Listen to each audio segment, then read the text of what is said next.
Yebo, ingane zakwethu impela isimanga ngentokazi eyi-2K eshaqe-ke imali elinganiselwa ku-5.3 million randi.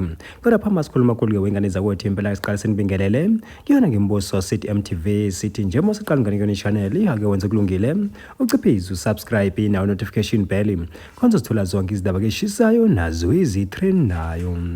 Hayi-ke wengane zawethu impela sibona isimanga ngentokazi-ke eyi-2K nehambe impela-ke yemuka-ke nemali elinganiselwa ku-5.3 million rand njengoba kube idlala-ke yona-ke ilotho phana-ke emolmothi-ke Shoprite-ke esifundazweni-ke iKwaZulu-ke Natali. Kanti-ke wengane zawethu impela yona-ke le ntokazi idlale nje engeyimalanyana nje encane-ke elinganiselwa phana ku-5 rand.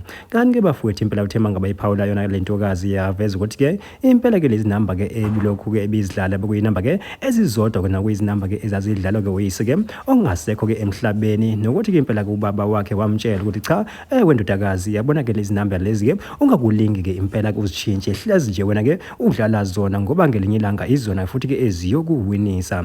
Hayi-ke wengane zethu impela-ke zinjalo izindaba-ke ebesiniphathele zona-ke intokazi-ke eyi-2K nehambe-ke impela-ke yemuka yangabisabheka emuva nemali elinganiselwa-ke ku-5.3 million rand kwaba kwalotho. Thina-ke simbuzo sithi MTV bafowethu sithi nje ake sihle ngobonda idibane kuyona ividiyo elandelayo.